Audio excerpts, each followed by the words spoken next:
பண்ணி பாருங்கள். வெறும் சாப்பாடுக்கும் சாப்பிட்லாம்.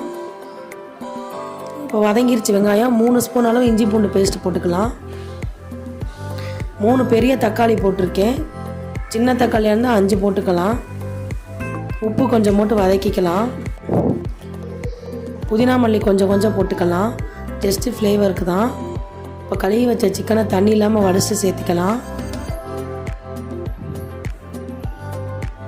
1 ஸ்பூன் அளவு காஷ்மீர் மிளகாய் பொடி, 1/2 ஸ்பூன் தனி மிளகாய்த்தூள் போட்டுக்கலாம்.